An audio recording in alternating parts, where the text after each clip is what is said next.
Hello everybody, welcome to my Killing Floor 2 SDK tutorial.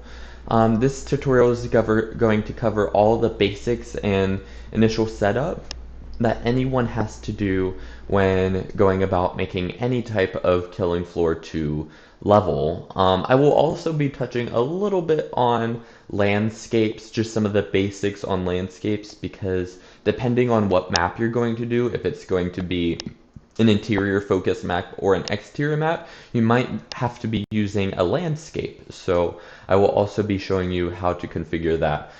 So the first thing I want to go over is that so when you open KF2 SDK for the first time, depending on what your screen resolution is, if it's 4K, if it's HD, or whatever, these icons might be super small, and you'll understand that the Unreal KF2 SDK editor is these icons are supposed to drag all the way to the bottom right here. So if they're like scrunched up a little bit up here, or if they're smaller, or if they're just really hard to read, then I'm going to show you real quick how to fix that. So you're going to want to go to your Steam Killing Floor or your Games and Tools library, and then you're going to right click on the SDK, you're going to go to Properties, and then you're going to go to Local Files, and then you're going to hit Browse Local Files. And then once you're in the Browse Local Files, you'll see that you're in the Killing Floor 2 directory. You're going to go to KF Game, you're going to go to, actually what makes it even easier if you just type in EXE. So once my Windows screen loads a little bit, this just makes it easier and makes it quicker for you to find the file, the exe file that you need to tweak.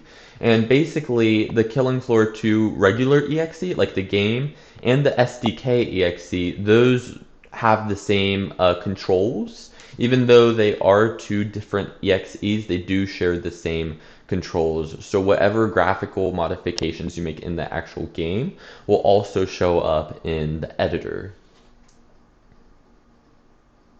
And then something I would also like to address, always make sure that, so the UDK engine is a little bit older, so you're going to want to make sure that it's installed on your C drive. No matter what the C drive is, make sure it is installed on the C drive. You'll end up making so many less errors, and you'll come across so many less errors on the way, because I actually on my other computer installed it to the E drive, and then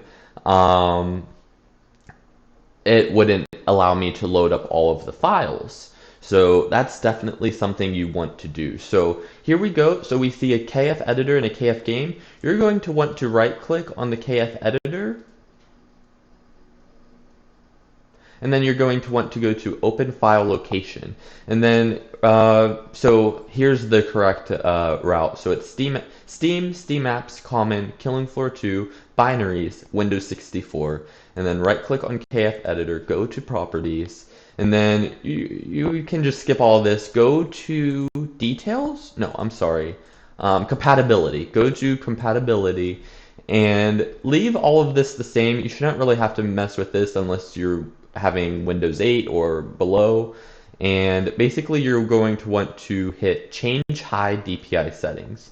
And then this is where it's important. So you want to check mark this box, because this is automatically going to fix all of the scaling problems for this program. So as I was saying before with the icons being small, check mark this, and that should be one step of fixing it for you. You shouldn't have to hit Open Advanced Scaling Settings. That's just going to take you to the Windows Settings page. You don't really need to mess with that. Make sure that, so this comes into effect when you restart the program. Instead of restarting your computers, or having to sign out and then sign back into Windows, just make sure this is under I open this program, so that way it's easier for you to check out the changes.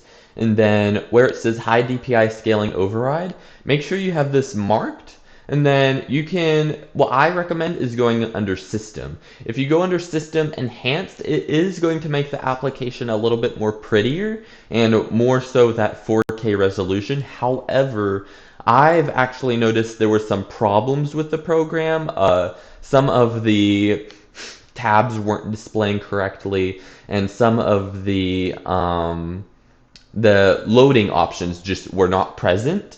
So it kind of does break the program if you hit System Enhanced. So I just prefer to go with the System. I've done this the whole time, and there have been 0 issues with using this option. So once you hit all of that, hit OK, and then just hit Apply button. Don't forget to hit that Apply button, because if you don't, well then none of these issues are going to, none of these issues are going to be resolved. So that's all you have to do. I'm just going to exit out of that. You guys already have the changes applied. And then we're going to go back in the editor. And then once you open the editor back up, it should be as clean as a whistle and should definitely not be scrunched up, not be small, and you'll really end up having a nice time. So with that out of the way, you'll immediately notice as you draw the camera, it's going to be super laggy. This is just something that UDK likes to be the first time you open it up without saving a file. I'm not really sure why it does this, but it is an older program, so I'm sure that has something to do with it. So in order for you to get rid of this awful lag, because just trust me, it is not your GPU, it's not whatever the problem is, it is the program. So you can have literally a monster computer and it can still be lagging. So we're going to go to File, Save As, and then it doesn't really matter where you save your files. You can save your files under KF Game, Unpublished, Brood PC, and save it to right here. This is where you're supposed to save it, under the Documents file. So basically you're supposed to go to where is it? My Games, Killing Floor 2, KF Game, Unpublished, Brood PC, and then you're just supposed to save it right here. And remind you, I'm in the Documents page. However, for simplicity's sake, I like to save it just under Documents. This might not be super effective, but that's just what I've done so far. And then when I'm ready to publish, or whenever I'm ready to try the game or anything like that, that's when I move it to those folders. And so far from what I've noticed, UDK doesn't really care if you change a file name, or it doesn't really care if you move it. It is pretty versatile and flexible on that end. So there really isn't anything you really have to worry about. I'm just going to name mine YouTube. And then let it save. It's going to pop up with a message. And then you might have to notice how all of that lag goes straight away because I saved. So this gives me the actual freedom and whatever to experience the program lag free. I highly recommend you do this. It actually turned me away when I didn't know how to do this, because I thought, oh, my computer just isn't strong enough to handle the application. No, that is not the problem. Just make sure you save your file as soon as you open the program, and it should work easy breezy. Okay, so now that we have that out of the way, I also want to show you guys how to use the landscape mode. And this is extremely important. What I'm about to tell you will literally save you hours of redoing the landscape, redoing the foliage, redoing a lot of hours that you've worked on. So with Tripwire and their integration with UDK, there are 2 main tools in here that do not like to work when being published online. Now, if you're just making a map for yourself and you're not wanting to share this with anybody at all, which I don't imagine, I can't see why anybody would want to do, but I don't know, maybe people do that anyways, then feel free to just ignore what I'm saying, because these 2 tools are going to work on your end, but they will not work on the other client's end. So if someone downloads it from the workshop,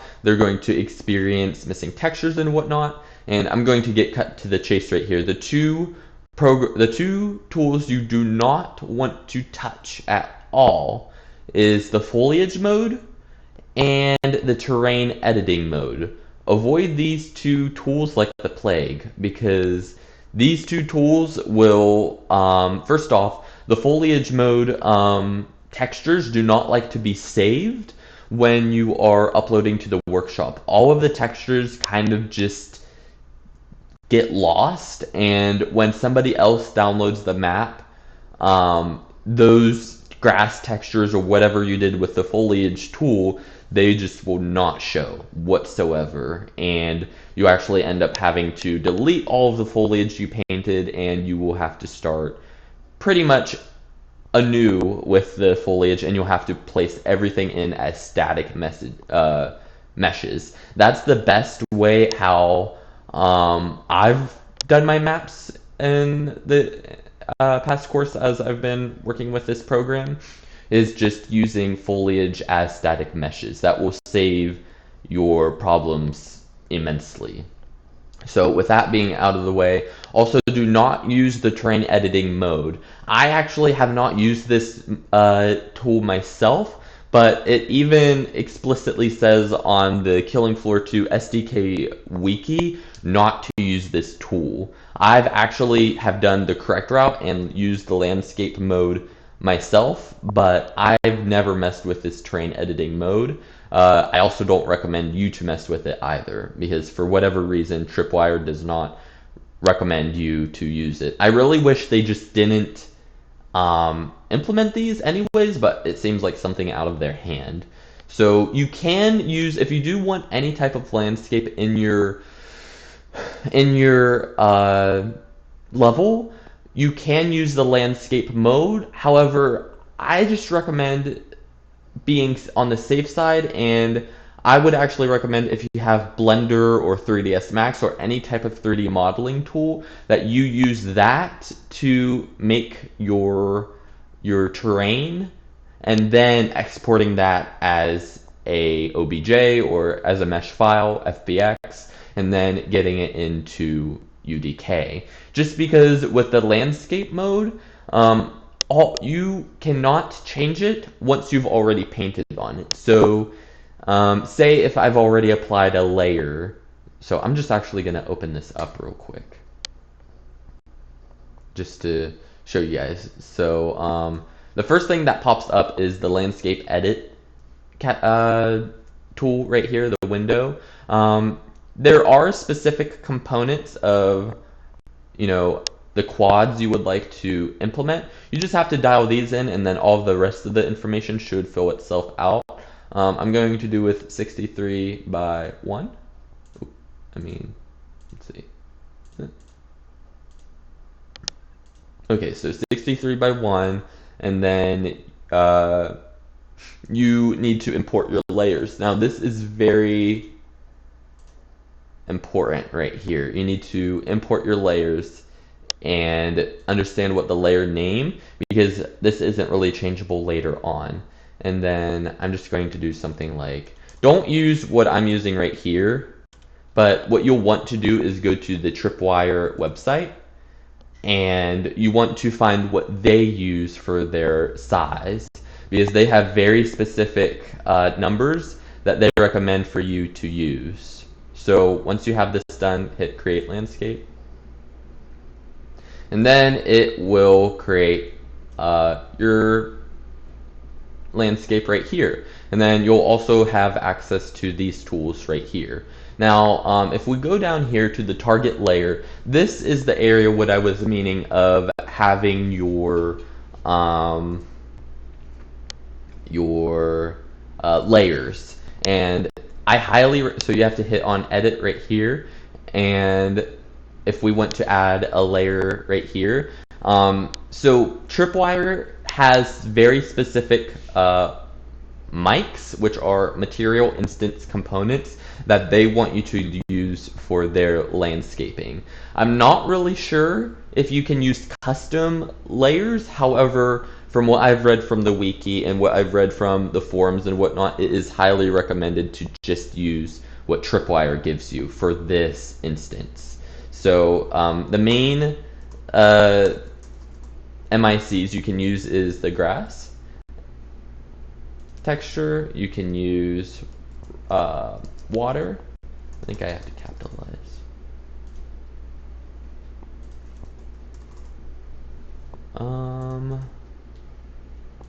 Okay, so I'm just gonna go back real quick.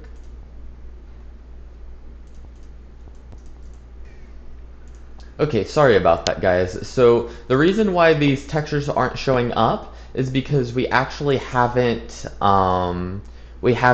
imported the Black Forest landscape material instance components and the initial file. So we're just going to get rid of these.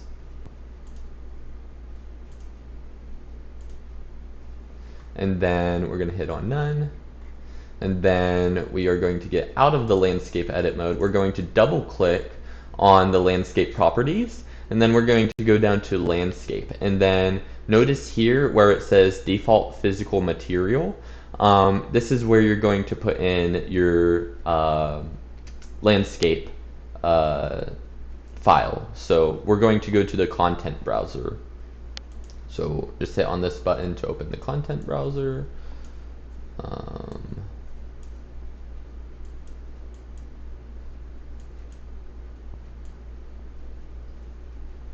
There it is. Okay, sometimes it will hide from you.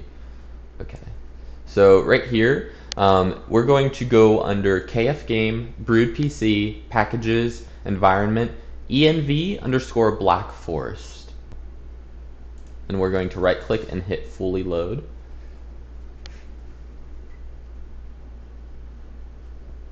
Just let it load. And then we're going to tap in the search bar, landscape.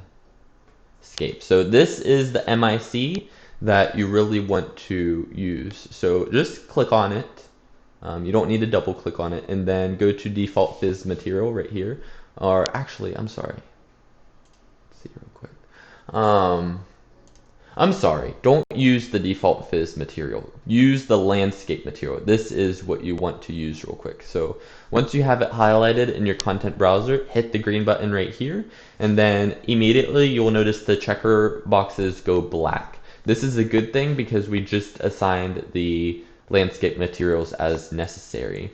So when this happens, we want to, and you may notice it shake a little bit. That is completely normal. You want to go back into landscape right here, grab your paint tool, and then go to here. You're going to hit edit, and then you are going to go to right here, and you can start typing in grass, and immediately you'll notice the grass file come up, and you can even have water, you can have dirt, and you can have leaves, and then there was one more you can have, I believe, but I can't remember it. That is also viewable on the Killing Floor 2 wiki. I will also be linking the wiki in the description below, so feel free to go to that if you have trouble finding the wiki for yourself.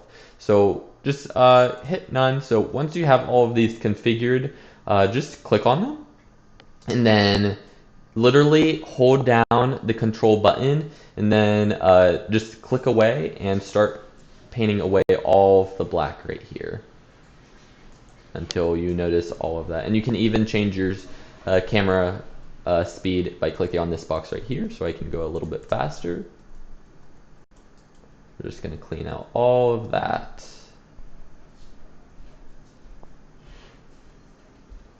It's a little bit weird, but once you do it and you see your terrain, you can easily start adding the spots that you really want to cover for any of the materials that you so desire. So that's pretty much it, guys. That's pretty much the basics on the landscape and getting all of it configured. Of course, you can mess with these tools right here to add erosions. You can add smoothness. You can make certain spots flat. You can even make things a little bit damp right here. And always feel free to change the tool strength right here.